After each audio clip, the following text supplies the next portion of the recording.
And then the third ship got taken by the Yemenis. And then the fourth, and then the fifth. And we still sat around going, oh, nothing we can do really. Oh, it was like it was allowed to happen to then know what the outcome would be for sure. If you let it go long enough, you knew 1,000% for sure those two things would happen. They would stop insuring the ships, and they would stop transiting through the Red Sea. And that would cause them to go the long way. And Egypt would lose 20% of its revenue, of the total GDP for an entire year. And they've been trying to get people settled out in the Sinai Peninsula as a trade-off for that debt relief. Well, suddenly, Egypt lost a huge amount of revenue, and that just, I scratched my head and go, too many things that kind of line up as this was all pre-planned and allowed to happen to get us to the circumstance, because you knew every single outcome based on non-action.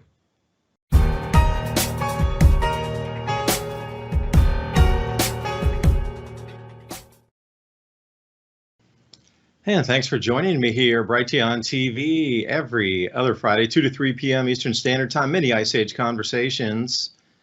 It's the cycles that we're talking about here. It does seem the elite are on a timeline using the sun as their time clock.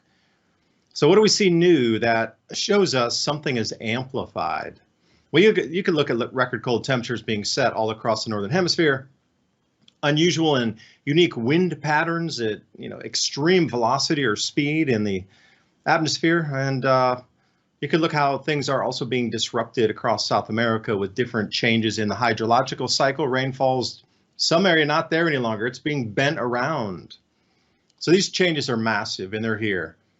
Will it disrupt global food production? Yes, it will. Perhaps that's the excuse why everything is going to disintegrate, because hungry people are angry people. And if you can point to this, that, or the other as the excuse, you can kind of divert and use that anger of the people to fulfill agendas if you're nefarious. And as we come up with the planetary geometry, where the sun sits, I put this as a geocentric view, like where's the Earth in the center related to the other planets and the sun, versus the heliocentric view, which you normally see is where the sun and where the planets are going around it. I'm looking for magnetic effects coming in the next today and tomorrow. As you can see, another day or so skipping forward through the 22nd and 23rd, we'll put the sun at that angle directly below us and all the gas giants directly to 90 degrees. So I'm wondering, with us sitting out here being tugged from the sun and pulled from 4 gas giants lining into a square here in October of 2024, what kind of earthquake activity will we see, or volcanic activity will we see in the next 48 hours? Or 72, let's be generous, because of this particular lineup here. And Mercury directly below us too. Mercury's on the other side of the sun. So we got that specific lineup. Mercury is well known because the iron core to create effects on the sun, but also create effects on our Earth as well when it's right directly in line with us. So when we get these lineups here, so I'm really curious today, knowing in advance where we're going to sit and how this is all going to bend through electromagnetically.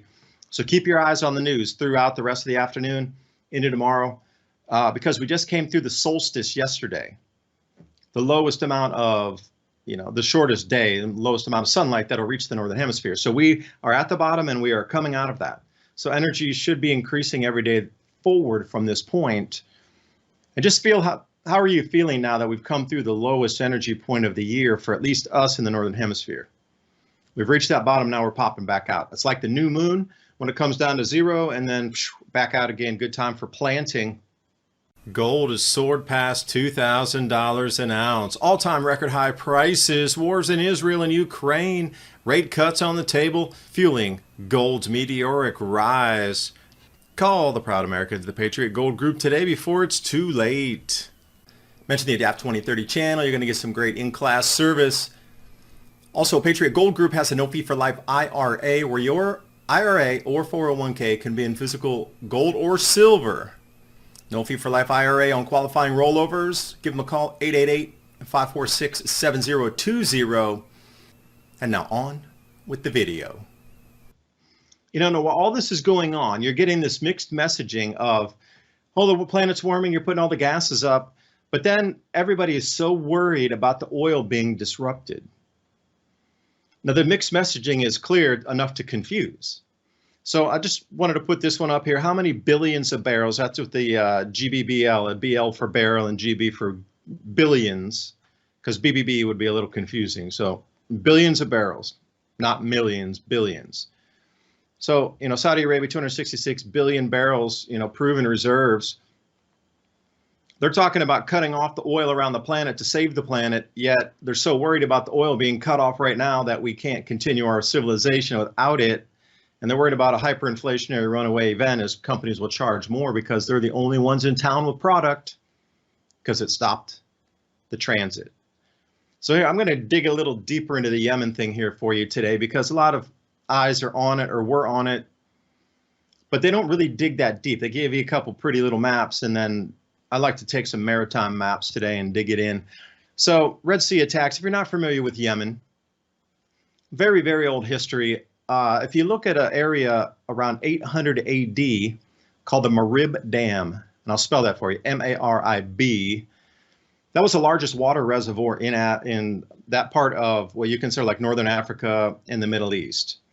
Like 100 square miles of a reservoir, anywhere from 8 to 30 feet deep through that floodplain further back, right about where the Y is on that map exactly. That was enough water to then grow frankincense out in massive plantations. And then that in turn spurred the frankincense route. And all up and down through what now is the dry quarter was more like, savanna and, small forest areas. Now the climate has changed that much to turn it into a bone dry, parched area of the world when merely 1,200 years ago, that thing was forest. Slight forest, savanna, grassland, something like you might see in Tennessee without 100-foot tall trees, but something along that, trees 20, 30 foot tall. Frankincense up and down there, and the gold weightage, controlled by the Aksum Kingdom after the collapse of the Roman Empire. The port of Aden is right there at the corner. You can't see it where it says rebel are firing missiles and drones. Right there at that corner, the port of Aden, which is a golden gem that everybody would love to control. You control that, you control the Red Sea. You can see how important it is.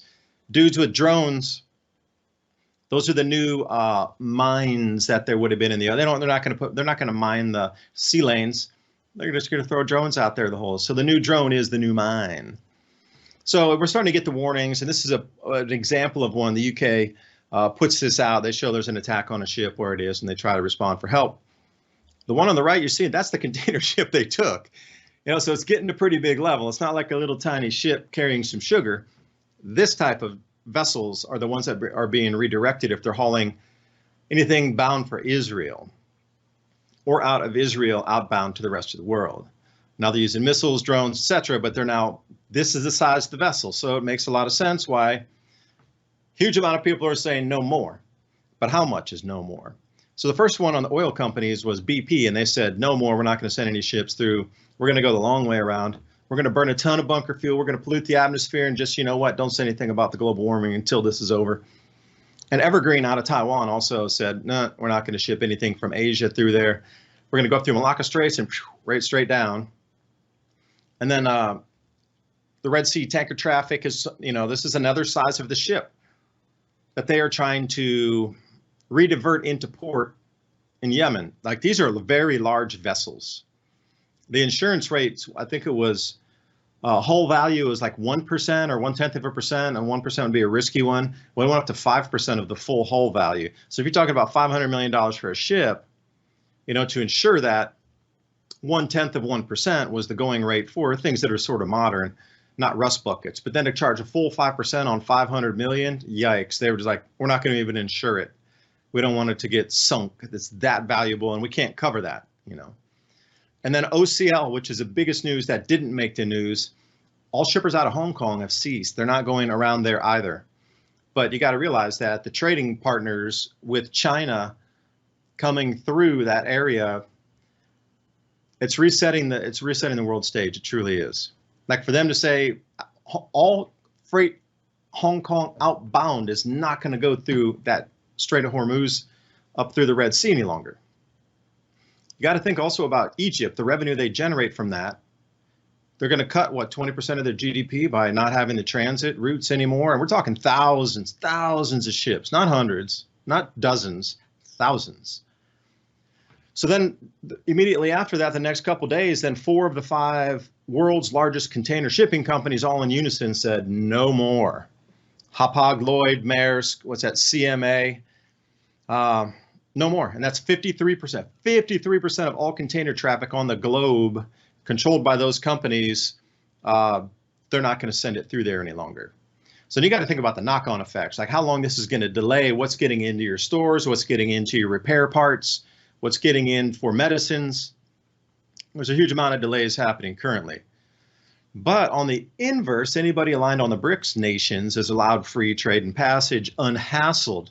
So currently the only vessels going through there are the BRICS aligned nation vessels. Somebody taking Russian oil over to China, Russian oil over to India, cargoes of agricultural goods from Russia elsewhere, non-molested ships. So basically the Navy got to be hands off on this because it's international traffic. The Houthis are saying, okay, you're cool, you're the BRICS, you go. Anybody else not allowed to transit through unless you want to get a missile through the center of your ship. Now they've gotten some heavier hardware since this started, so somebody's giving them some very solid gear to play with. They keep upping the ante. Originally it was just, small drones, and now it's like the apex of drones that we have in America also on those explosive warhead drones. And the missiles also are getting more, let's say, targeted. So somebody's feeding them arms to really cause a disturbance here. Obviously, the U.S. says it's Iran. They want to go in there and blow up Iran. We can stop it. We're going to have to do it sooner or later, so they say. So here's the amount of ship military traffic or military buildup. And you can see all the green dots at the bottom. That's where our U.S. assets are at, trying to protect and do this operation. What was it, Mystical Guardian or something? And now the U.S. is pretty much the only one because nobody else wanted to go along with it. Saudi Arabia backed out. United Arab Emirates backed out because Houthi said, you work with whoever's working with America on this Operation Guardian thing, we're targeting your ships too. So Saudi Arabia is scratching the head going, well, how are we going to get our oil out of here? We got a lot of tankers to fill. Okay, no, we're not going to play because they would have targeted those tankers and there'd be massive oil spills everywhere. That'd just be nasty. So now we're looking at environmental possible damage, insurance that would bankrupt. Like some of these insurance companies are going to go under, but they're going to drag everything else with it because they're derivatized so far out. And I highly encourage everybody to watch that movie, The Great Taking. I'm going to watch it again. It was just so, just mind-numbing, like the things they have planned, and the pin of it all is going to be the derivatives. So if shipping companies start getting taken down left, right, and center because of either sunken ships or lost cargo, that would cascade part of the system uncontrollably. That they're looking for a controlled demolition, not an uncontrolled firestorm going through the economy. So that's the reason that they're not insuring and rediverting the vessels. But those are doing nothing. There's no way to stop this. Literally no way to stop it. So they're just burning oil out there, pretending like they're doing some good. Here's the thing. So the blue line, follow the lines, follow crayons. The blue crayon used to be the old way, saving quite a bit of fuel and time. Follow the yellow crayon line, and this is where they're going now, outside Madagascar, down around the Cape of Good Hope. And the seas are very rough down there. I would imagine quite a few shipwrecks and a huge amount of oil spills just from the ships going ashore, because A, it's the first time a lot of these tankers have ever been down in that ocean. When the storms get nasty, a lot of things are going to capsize. A lot of containers will be lost off, over the rails. And then there's pirates all up around Nigeria, and further down there's a huge amount of piracy. Somalia and Nigeria were the two areas of piracy around Africa.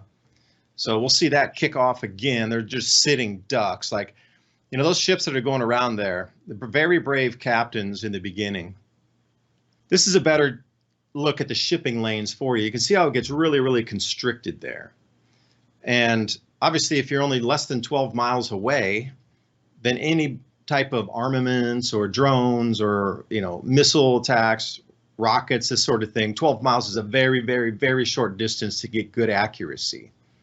And I think that's what scares all the militaries, is there is nothing they can do. Because if you look there where the Gulf of Aden is, the Port of Aden is, that little nipple that sticks off, like either side down that coast, we're talking, 50 miles either direction. Like you can't patrol all that 24/7.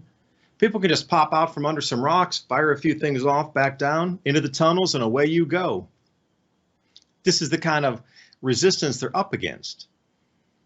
Yemen is littered with caves, and I am very sure they've built an enormous amount of tunnels that connect those caves. So it's very wide open. Ships, yeah, there might be 10 or 12 military vessels out there from the US, but what are they going to do? There's really nothing they can do. The only thing they could possibly do is 3 or 4 US ships on either side of a vessel, and they just take them through one by one. But at that point, what? Are they just waiting? They're just asking to get one of our vessels sunk out there to get American people to then, hurrah, let's go to war? Because that's what they did in Pearl Harbor. Because right now, a lot of people don't want to go to the war. They'd see it as a waste of time and money. But if you sunk one of our carriers out there, or a couple battleships or frigates or whatever, people back home would be a little angry then, wouldn't they? So for me, I'm looking at it going, okay, you decided to escort all these ships through. Was it on purpose to put our assets that much closer to shore as just like sitting ducks, literally, to draw us into a wider conflict? These are some questions you need to ask and I need to ask as well, and we should be getting answers. Why is all this happening right this second as well? These things coming in with hyperinflation and expansion of our debt, and now we got this going on. It's all timing's off. This narrative that is being built in as all these rebels are bad. They just popped out of the woodwork one day. They hate America. They hate the West. And then boom, they're just doing everything bad to us because, and maybe that is partially true, but with the collapsing economy, the last thing they do is they always take you to war. Gerald Celente has said this a million times over, and Robert Kiyosaki and those others at that, John Rubino, Harry Dent, and these kind of people. Roger Webb.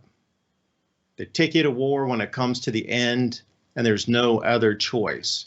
A collapsing nation will always go to war to try to distract the citizens and try to use and create resources to at least keep the economy floating long enough so they can escape and cash out.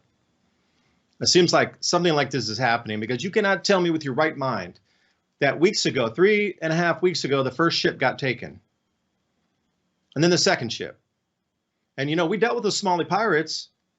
We had full nations out there just gunboating all those pirates down. And then the third ship got taken by the Yemenis. And then the fourth, and then the fifth. And we still sat around going, oh, nothing we can do really. Oh, it was like it was allowed to happen to then know what the outcome would be for sure. If you let it go long enough, you knew 1,000% for sure those two things would happen. They would stop insuring the ships, and they would stop transiting through the Red Sea. And that would cause them to go the long way, and Egypt would lose 20% of its revenue, of the total GDP for an entire year.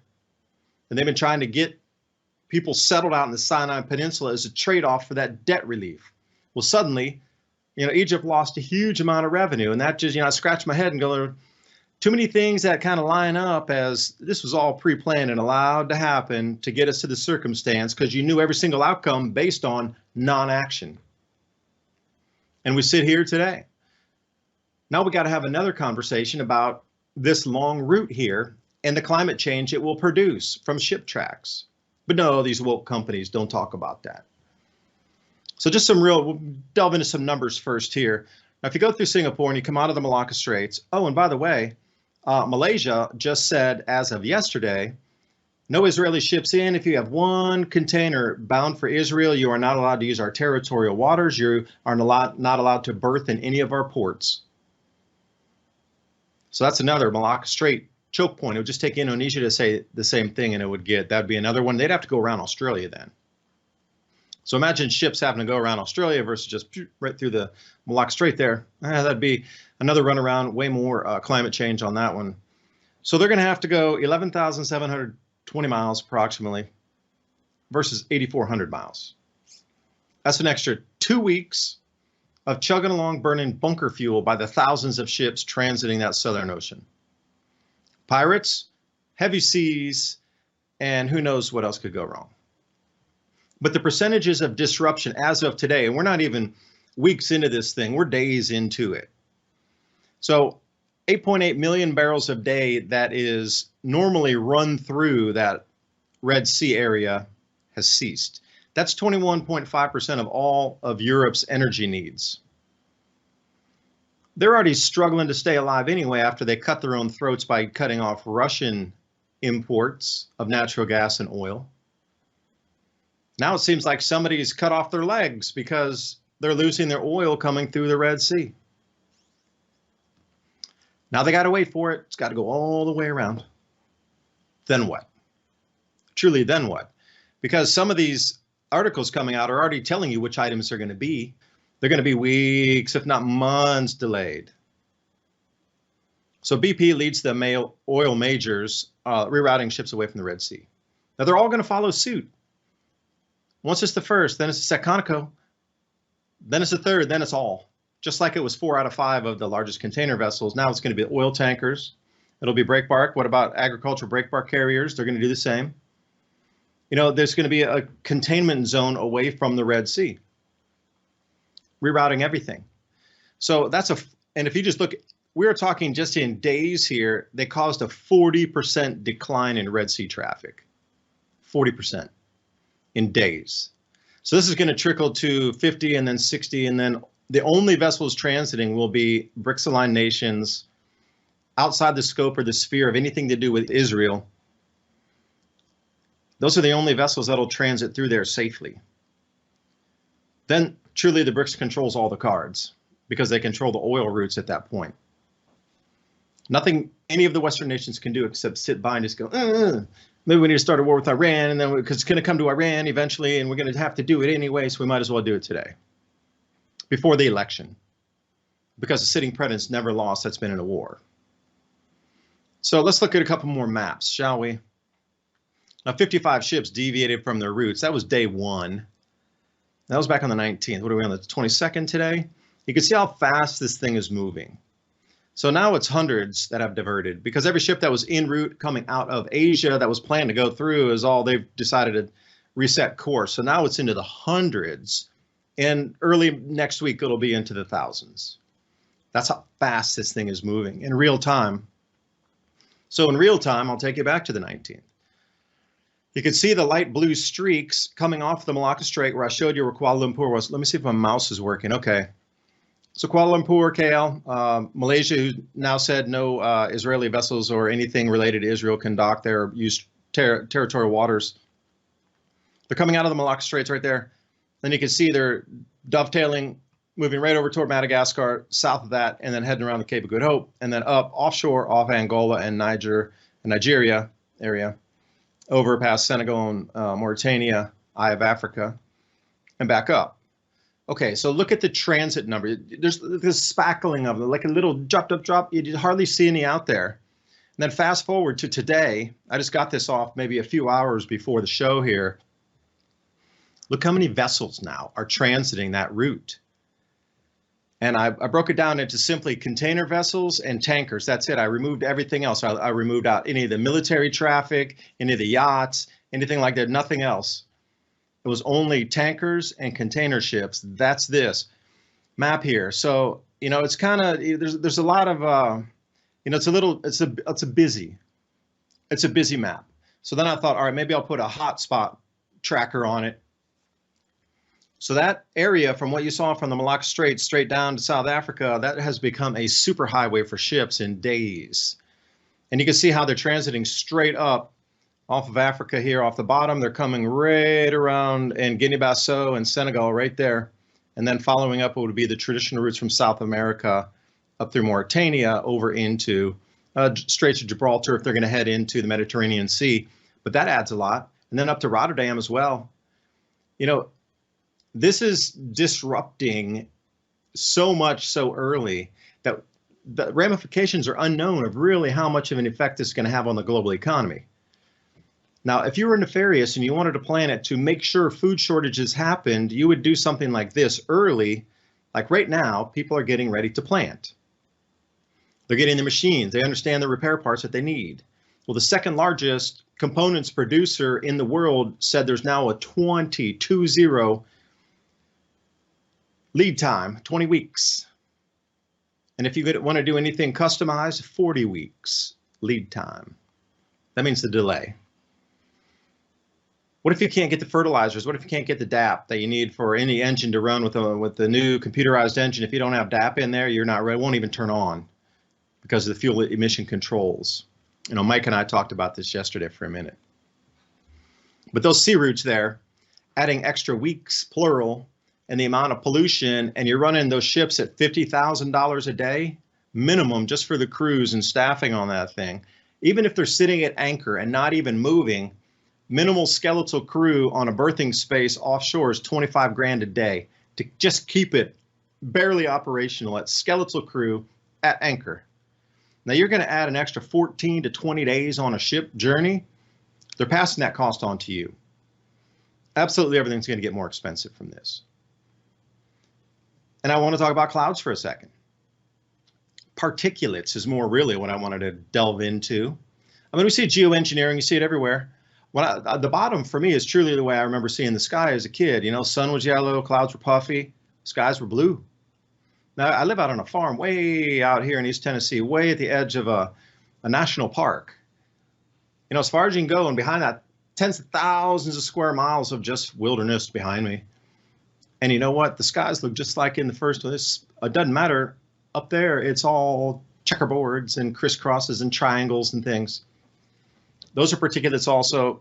Cosmic radiation management, for sure, is at least the top layer. Geoengineering would be the secondary layering on that. But what is a ship track? Well, they burn some dirty fuel. Ships burn the dirtiest fuels on the planet. They can basically burn tires if they need to.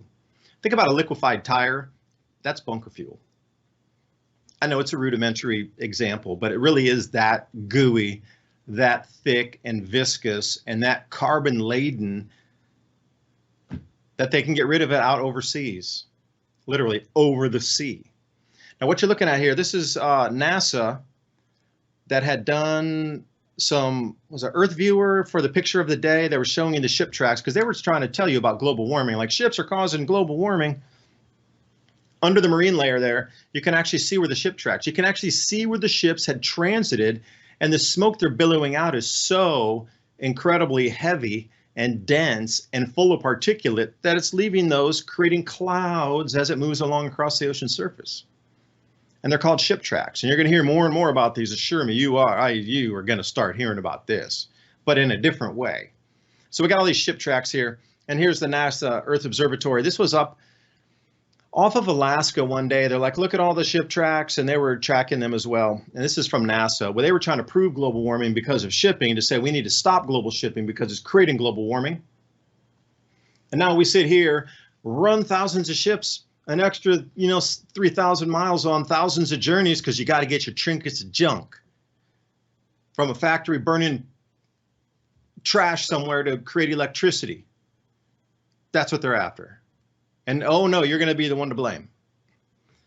Now they could go around the Suez, and there's, the BRICS nations have already set up their land route things, but rail traffic's a little expensive. But here's the good so far, that in the UK, they're already telling people in the UK, these are going to be limited because we're looking at a 3-week delay at least, just based on the last few days of activity.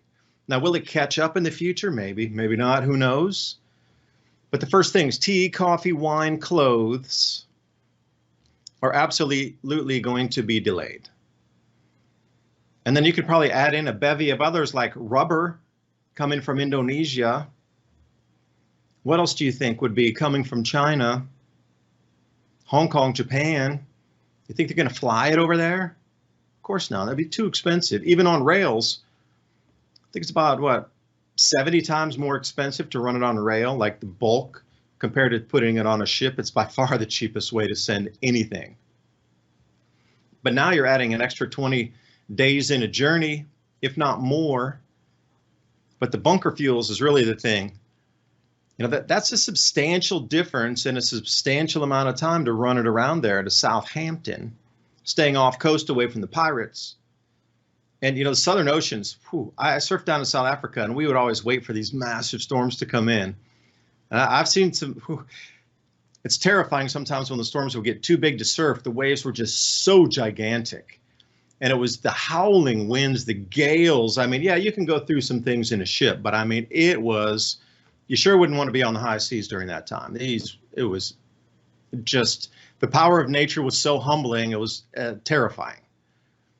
From the shore, in a house, looking out, going, there's no way you would want to be on that ocean. on cliffs that looking down. Now, these are the other possible choke points, and we see the Malacca Straits becoming another one. As now Malaysia said, they're not going to allow transiting of Israeli goods through that area. So Gibraltar could be a choke point if Morocco decides to get nasty. Cape of Good Hope, but that nobody's really, South Africa's in the BRICS, so they're going to want a lot of that cargo to move through their area. Strait of Hormuz, if they block it, the oil can't come in or out. The tankers. Now those tankers coming out of Hormuz are like, we're not going through the Red Sea. We're going the long way. That's why it affected Europe so much with the oil, because it's such a little jump to go there, but no way to get there. Pipelines aren't taking it. And then we got the Panama Canal, which is still closed for large vessels. There's just not enough water for any transit. They're stacking other hundreds deep on each side waiting to go through now. Let me see what else we got. And why would this make a difference, do you think? Well, right now, the U.S. debt, they added $2.6 trillion in 6 months. Now, they had the emergency spending. Remember, they did that emergency spending funding to try to run us through another 30 days, about 20 days ago. Now it's in perpetuity, so they can just continue with the emergency spending, emergency printing, emergency bond issuance to try to pull us across the finish line just another month, just another month. And looking and listening to Dr. Jim Willey's research on how much bond issuance will have to sell to the rest of the world, we're looking at issuing another approximately $5.5 trillion to get us to June of 2024. Put that in perspective. That's going to be nearly $1 trillion a month printed out of thin air. And word on the street is not a lot of people are buying US bonds. So what we're doing is we're printing the money and we're giving it to our ally friends who will then buy those in lieu of us to make it appear as if the auction is ongoing and smooth. But there's still an enormous amount of non-taker. Anywhere from 10 to 20% remains unsold, even with us giving money to nations to help buy our bonds and do that circle back in there. The Fed prints the money going out the front door, and then we recirculate those and bring them back in. What does that mean? We're just going to print. The government's never going to default. They're never going to stop. They're just going to print and print. And another $6 trillion on top of that, or 5.5 trillion, is not going to do any favors. We're going to possibly shipping delays for agriculture, which is really going to ramp things up in food pricing. Now, why do I bring it up? Because this phenomenon of buy now, pay later, look at where I highlighted in blue, 54% of all Americans are using that option now. 54%. They're going to be unable to afford even the basics. They're actually buying now, paying later with food, groceries. Now, I could see using it right now, excuse me, for the Christmas time. I get it. Christmas has been forcing people to spend thousands and thousands of dollars they don't have. Buying toys for their kids, buying things for their relatives, like, I don't have the money, but this offers them a way out. You can get financing up to 12 months, 12 individual payments. You buy it now, you can string it out over a year, pay it back. This was something that popped up in a time of need, but this is not something that we should even be defaulting to, as over half of Americans are on this program now for everyday things. Now, the usage at Christmas, that's the high peak of this. But they're finding that the high peak's not dropping off a cliff like it usually does around January, February. It's still staying at elevated levels, and they're using it through the entire year now. So I never heard of this. I'd seen the options, but I'd always use my credit card to just buy it, and then I usually pay my credit card at the end of the month, the best I can. Might be a little bit in rollover, but generally I try to pay down my cards at the end of the month. But I didn't know this option was here. So $500. And they show it to you like if you're going to do a payment every 2 weeks, you get 4 free interest-free payments. But after that, it's usually around 15% or so. And they kind of sell it to you like in the 12, 10, 15% range. Cool. But, do you get approved for that percentage rate is the first thing. And this is where it really gets I feel sad that they're doing this to people. Depends on where your credit score is based on the level of percentage you'll have to pay back. Like in all the advertising, they show you like 10 to 15%, 9.99%, great, 10% over a year. But then when you really start putting some numbers into it, 22.47%. My credit card interest is less than that. Mine's around 12% for my cards. So I'm saving by using my credit card by not using this. But if I don't have a credit card, then I'm relegated to use this. And then I dove into the site even further because I'm one of those guys. It's the first time I'd really delved into this kind of world. So I'm a little interested in to see how it functions. It's part of our society now. It's a default where they're trapping people into 0 to 36%. 36% interest on a purchase. Now when I was a kid in college, you could press that button. If you didn't have enough money in your bank account, you could say you get overdrafted $20. You want the money. Of course, you're going to get the money for the weekend. You're going to pay the $20 fee. Get out $200. I'll take 10% hit. Got money to party for the weekend. Okay, we all did that. But 36%, that's loan sharks, you know? Really, I mean, why would you even be offering money to somebody if you're charging them 36%? Because I was looking at this, okay, I went to their advertising rate, and you can put all the numbers in, 15% compared to 36%. Look at the difference on the monthly payment on that. And if it went down to 10%, it would be far, far lower. But I just wanted to use what they had right on their website. As soon as you open it up, they give you 15% as the rate that they were looking at. But that's staggering, the amount. $83 payment per month compared to, or excuse me, for the interest used, or $205. Like, that's a big interest payment. That's a lot for somebody who already doesn't have money. And to kind of rope them into, oh, I need it, but I'll pay this.